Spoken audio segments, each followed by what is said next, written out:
Friends, Paul here at the ranch. Today we got done shooting, and I wanted to take the gang through proper cleaning. And again, there's many ways to clean a handgun or a 1911 in this particular case. I'm just going to show you what I do. And again, this isn't a thorough cleaning that I would do at the end of the season or maybe after 20,000 rounds or something like that, where I might do an ultrasonic or really clean some of the small parts. But this is a cleaning that I would do really after every shoot. So I'm going to kind of walk you through what I do, and with that, let's get on with cleaning our guns. So we have a few tools that we like to deploy. I'm a big fan of Dewey rods. So J. Dewey rods out of Southbury, Connecticut. They spin fantastically well. So whether I'm cleaning a rifle, a handgun, there's all kinds of great rods out there from Tipton and other companies, but these particular ones I like a lot. The other thing we're going to utilize is a small little soft bristle brush. This particular one I got at Harbor Freight.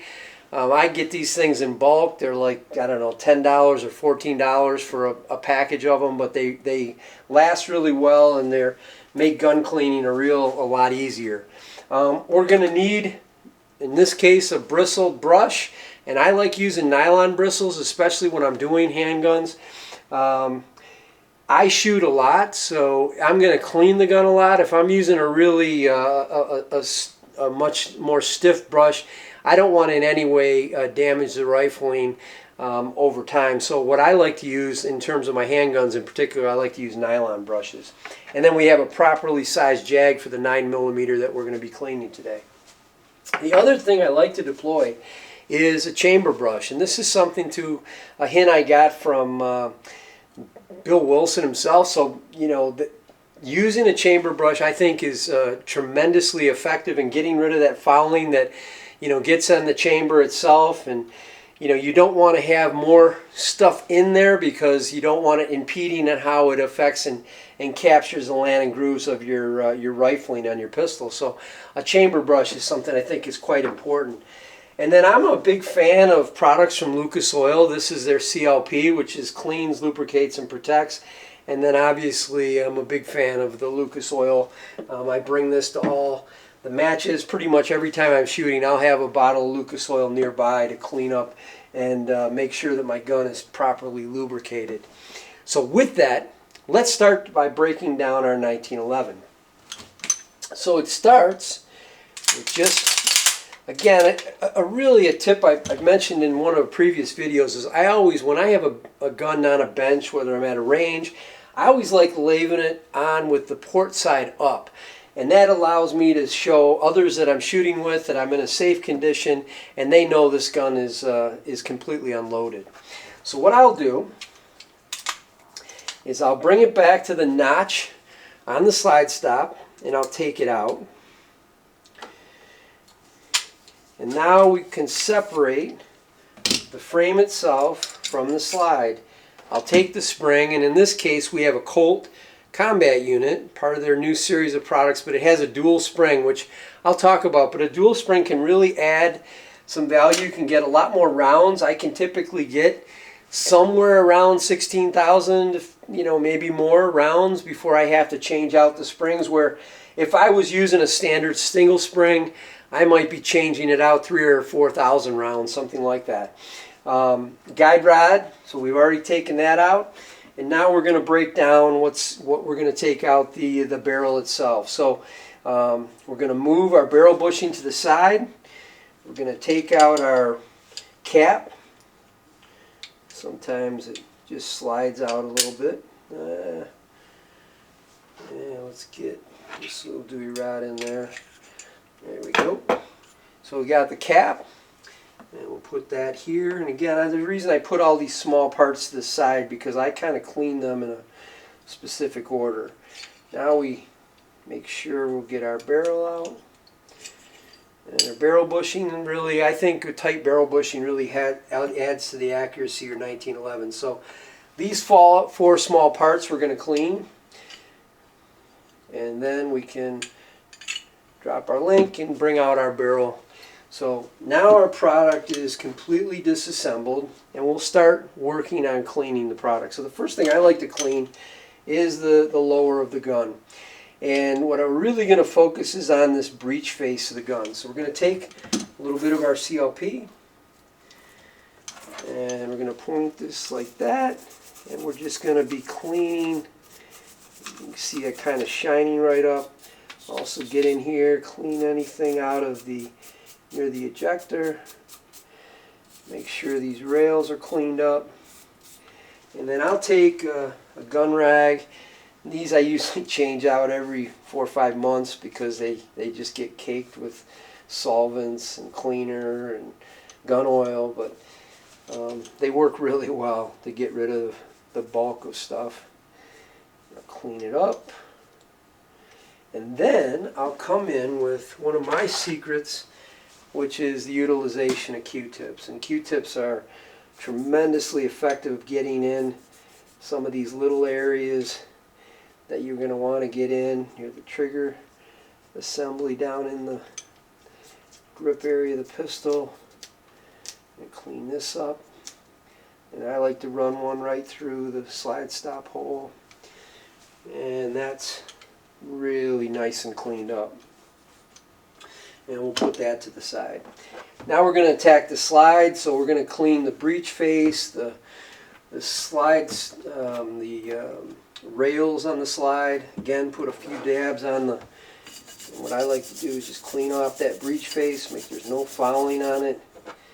I'll actually come in here and clean the rails.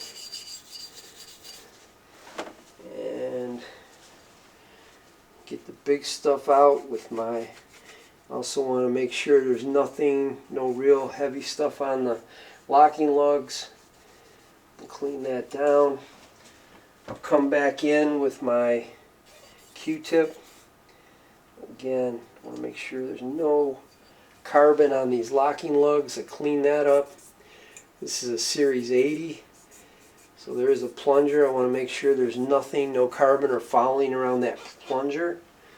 Clean that up.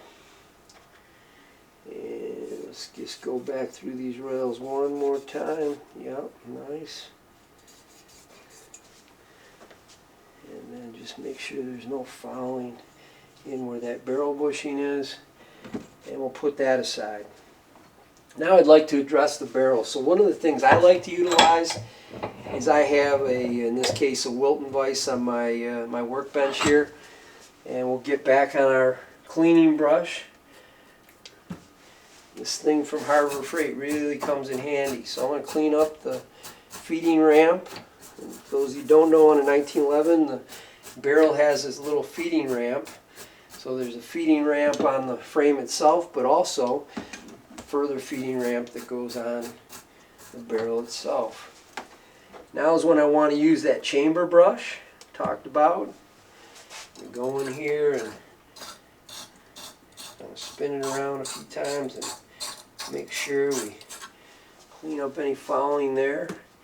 And now we're going to start cleaning the actual rifling inside the barrel. Again, we're going to put a few drops of CLP on our brush. And we're just going to go not crazy hard, but hard enough where you're going to loosen up any fouling that's in there, and that CLP does a great job of cleaning that up. And then again, make sure that you're using a jag that's appropriately sized for your caliber, in this case 9mm. I'll put this on, and I use these Pro Shot patches. I like them. They seem to, do really well. And sometimes you just have a little tap on the back here. And what I like to do is, maybe because I'm cheap, but I like to run patch on both sides.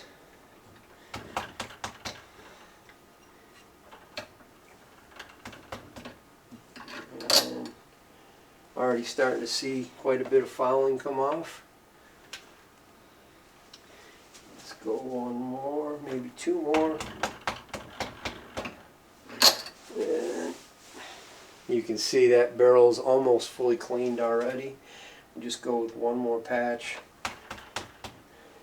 Now, if I was putting this gun away for the season, I would probably oil it if it was going to be away for 2 or 3 months. But because I'm actively shooting, I won't run a bead of oil down the barrel at this moment, because I'm going to be shooting it, you know, more times this week actually. And then I'll bring in a Q-tip, just get in this locking lug and make sure that we clean that off. Clean that, make sure there's nothing keeping it from locking up appropriately. Now we'll turn our attention to these small parts, and what I like to do is kind of coat them in CLP. And then I'll take my brush, especially on this slide stop, make sure there's no kind of residue in there. I'll clean that up. Clean up the spring cap, make sure that's good. The barrel bushing itself. And then I like to, on the barrel bushing, I kind of run a rag inside, which takes any kind of extra residue out. Clean that up. And I don't mind if there's just a little bit of a, I don't know if you'd say like just a little bit of an extra lubricant on there. I think that's fine to have that little bit extra CLP on there. It adds for a protectorant and keeps from condensation and rust really getting at any kind of corrosion that your pistol might get. And all right, so everything is cleaned up. Now we're ready to reassemble the pistol. So we'll kind of do this in reverse order. We'll start with the barrel. We'll slide it in. One thing to make sure on a 1911, you want to make sure that this lug is actually forward, and it'll fit right through the barrel, right against that breech. Then you're going to take your barrel bushing. I like putting in my barrel bushing in next. I'll slide it over. I'll assemble back our guide rod and our dual spring system. And you'll notice I try to do this without tension. You see a lot of people that really damage their pistols, especially on the side frame of their pistol, because I call it an idiot scratch, because they're basically trying to put in a slide stop under pressure, and I don't do that. I do it without any kind of tension. So right now I'll put my slide stop in, so it goes right in, and then I'll slide it back to the appropriate position. And again, there's no chance of me damaging the frame in that way. And here's a tip that I like to do is I'll engage my thumb safety at this point. So when now I know the slide won't move at all, and I can put back on the cap to my spring cap and make sure my spring is compressed appropriately. And now we have a properly set up 1911. Now what I like to do at this point is I will basically oil the gun. So we're going to take our Lucas gun oil. We're going to put a few drops on the barrel. Work that in. I'm going to put a couple drops on the rails on the rear. And I'll work that in nicely. And then what I'll do is put at least 2 drops on the barrel hood. And that was a tip I got from Ken Hackenthorne years ago. With that, we have a properly field clean 1911, and it's ready for another, few hundred rounds out on the range. So we'll get back at it. And again, good practice when I'm laying this gun down. I'll lay it down with the port side up, so let everyone know that we're being safe and that the gun is unloaded. With that, be safe. God bless you. And thanks for watching. We have over 19,000 subscribers to the channel, and we really appreciate the support. Thanks for watching.